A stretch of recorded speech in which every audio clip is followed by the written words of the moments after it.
तीन बहनों की लालची भाभी करिश्मा, रेशमा और मनीषा तीन बहनें हैं। उनका एक भाई भी है, मयंक। मयंक अपने बहनों को बहुत प्यार करता है, लेकिन मयंक की पत्नी सविता इस मामले में मयंक से बिल्कुल ही अलग है। वो अपनी नंदों का जितना बुरा कर सकती है उतना करती ही रहती हैं, और वो अपने नंदों पर हुक्म भी चलाती है। करिश्मा, करिश्मा, तुमने अभी तक नाश्ता नहीं बनाया? तुम्हारे भैया को ऑफिस जाने में देर हो रही है। हाँ भाभी, बस अभी बनाती हूँ। करिश्मा, तुम ये ढीलापन छोड़ दो। कल को पराए घर जाना है। वहां अगर तुम इस तरह से काम करोगी तो लोग क्या कहेंगे कि माँ ने और भाभी ने कुछ सिखाया नहीं। और तुम्हारी दोनों बहनें कहाँ हैं? अब रेशमा मार्केट गई है और मनीषा सो रही है। क्या? सुबह के 8 बज रहे हैं और ये महारानी अभी भी सो रही है?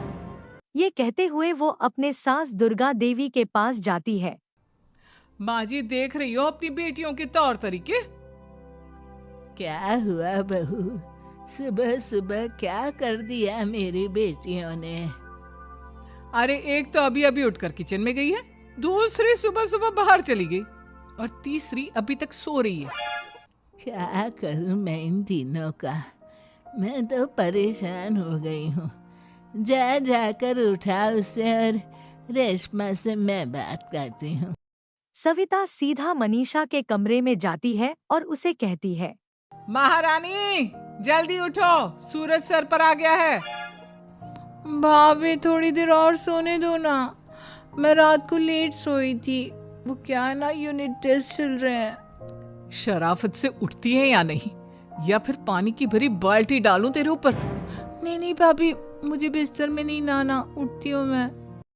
मनीषा जल्दी से उठकर बाथरूम में चली जाती है। सभी आराम से बैठकर नाश्ता कर रहे होते हैं कि तभी रेशमा बाजार से हाथ में सामान लिए आ जाती है। रेशमा को देखते सविता उस पर बरस पड़ती है। लो, आ गई महारानी।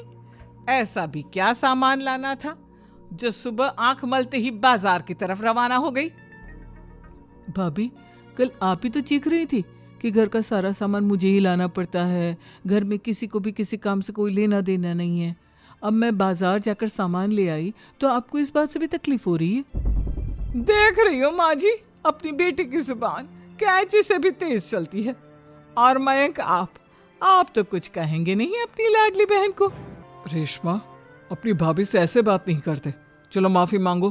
भैया, मैं क्यों माफी मांगू? आप भाभी से बोलिए ना कि हम पर कम हुक्म चलाया करे। हम इस घर की बेटियां हैं और आपकी पत्नी की ननद है, नौकरानी नहीं। लो कर लो बात। इनकी भलाई के लिए कुछ भी बोलो तो इन्हें बुरा लग जाता है। इस घर में यही इज्जत है मेरी। देख लो माँ जी, आपकी बेटी किस लहजे में मुझसे बात कर रही है। सविता वहाँ से चली जाती है और मयंक को बहुत गुस्सा आता है। वो भी वहाँ से चला जाता है। फिर करिश्मा रेशमा को समझती है। रेशमा, तुम्हें भाभी से माफी मांग लेनी चाहिए थी ना। लेकिन दीदी, मैंने कुछ किया ही नहीं तो मैं माफी क्यों मांगू? हाँ करिश्मा दीदी, रेशमा दीदी जैसे ही घर में आई भाभी ही उन पर चिल्ला रही थी। हाँ, मैं मानती हूँ कि गलती भाभी की थी। मैं तो इसलिए बोल रही हूँ कि भाभी ने माँ को तो पूरी तरह अपने वश में कर लिया है। वो हमारी बात सुनती ही नहीं। मयंक भैया हमारे लिए हमेशा खड़े रहते हैं, इसलिए उनकी बात का मान तो तुम्हें रखना चाहिए था ना। कोई फायदा नहीं दीदी, कुछ दिनों की बात और है, भाभी उन्हें भी हमारे खिलाफ भड़का देंगी। फिर वो भी माँ की तरह हमारी किसी बात का विश्वास नहीं करेंगे। इसी तरह सविता अपनी तीनों नंदों को किसी न किसी बात पर परेशान करती रहती थी। एक दिन मयंक अपने तीनों बहनों के लिए गिफ्ट लाया। करिश्मा, ये तुम्हारे लिए हार का सेट। रेशमा, तुम्हारे लिए सुंदर सी ड्रेस। और मनीषा, तुम्हें किताबें पसंद है ना, तुम्हारे लिए किताबें लाया हूँ। थैंक यू भैया। थैंक यू भैया। थैंक यू भैया। करिश्मा, तुम्हारा नेकलेस कितना सुंदर है। ये भैया कहाँ से ले आए होंगे? मैंने भैया को 3 दिन पहले फोन पर ये डिजाइन दिखाया था और आज भैया ये ले आए। सविता तो अपने नंदों के गिफ्ट्स देखकर जल गई और करिश्मा का नेकलेस उसे भी बहुत पसंद आया था।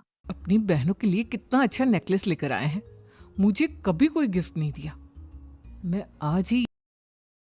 रात में सविता करिश्मा का हार चुरा लेती है और इसी तरह उसके अपने नंदों की जो भी चीज अच्छी लगती वो उससे मांगती नहीं बल्कि रात के अंधेरे में उसे चुरा लेती। इसी तरह दिन बीतते गए और सविता ने मयंक के दिल में भी उसकी बहनों के लिए नफरत पैदा कर दी। एक दिन मयंक ने करिश्मा और रेशमा के लिए रिश्ता देखा और ये बात उसने घर में सबको बताई। माँ, करिश्मा और रेशमा के लिए बहुत अच्छा रिश्ता आया है। वो लोग कल इन्हें देखने आ रहे हैं। आप और सविता मिलकर सारी तैयारी कर लेना। ये सुनकर करिश्मा और रेशमा खुश हो जाती हैं, लेकिन सविता सोचती है, अगर इन दोनों बहनों की शादी हो गई तो घर और बाहर का काम कौन करेगा? मनीषा तो एक नंबर की कामचोर है, उससे तो किसी बात की उम्मीद लगाना ही बेकार है। मुझे इस शादी को रोकना। अगले दिन सभी लड़के वाले के स्वागत में लगे होते हैं। तभी मयंक अपने बहनों से आकर कहता है, तैयार हो गई तुम दोनों? देखो, दोनों लड़के बहुत अच्छे हैं। मैं कोई कसर नहीं छोड़ना चाहता, इसलिए तुम उनके सामने अच्छे से बिहेव करना और अपनी भाभी से लड़ने मत लग जाना। करिश्मा, तुम वो नेकलेस पहन लो ना जो मैं तुम्हारे लिए लाया था। भैया, मैं बहुत देर से वो नेकलेस ढूंढ रही हूँ, लेकिन मुझे मिल ही नहीं रहा। क्या तुमने नेकलेस खो दिया? तुम्हें पता भी है वो कितना महंगा था? तुम कोई काम ढंग से नहीं कर सकती। मयंक गुस्से में वहाँ से चला जाता है। थोड़ी देर बाद वहाँ लड़के वाले भी आ जाते हैं। वो दोनों बहनों को पसंद कर लेते हैं और रिश्ता पक्का हो जाता है। लेकिन सविता के दिमाग में तो कुछ और ही खिचड़ी पक रही थी। वो पंडित जी के पास करिश्मा के कुंडली लेके जाती है और उन्हें पैसे देकर कुंडली बदलवा देती है। जब लड़के वालों के पास करिश्मा की कुंडली जाती है तब वो दुर्गा को फोन करते हैं। बहन जी, हमने करिश्मा की कुंडली अपने पंडित जी को दिखाई थी। आपकी बेटी की कुंडली नहीं बल्कि दोषों का पिटारा है।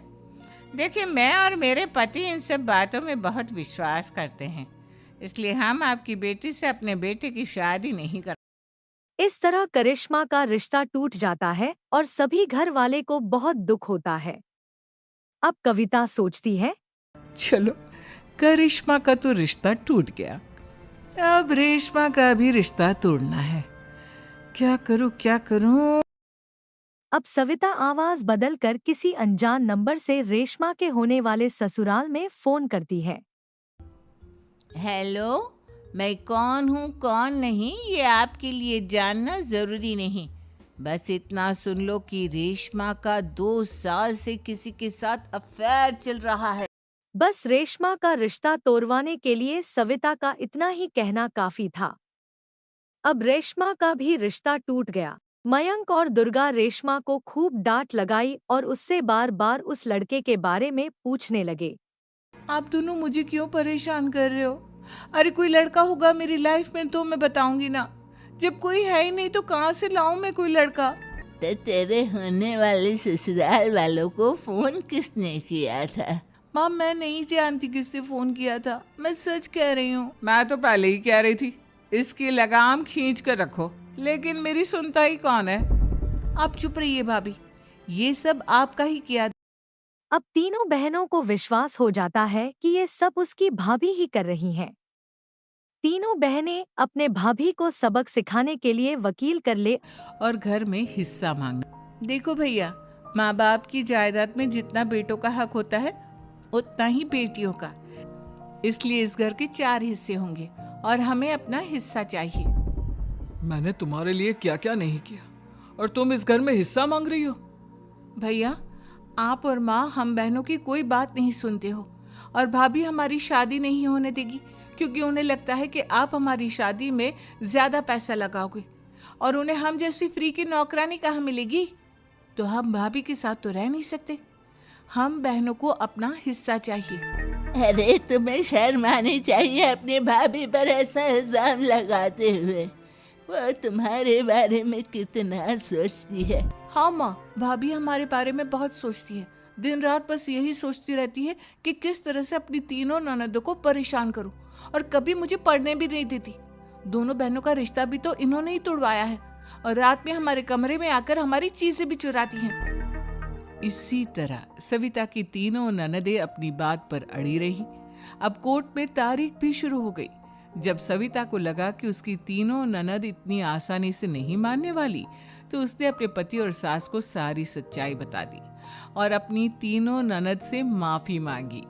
मयंक और दुर्गा को भी अपनी गलती का एहसास हो गया। अब सविता खुद करिश्मा और रेशमा के लिए अच्छा रिश्ता ढूंढती है और उनकी शादी करवाती है।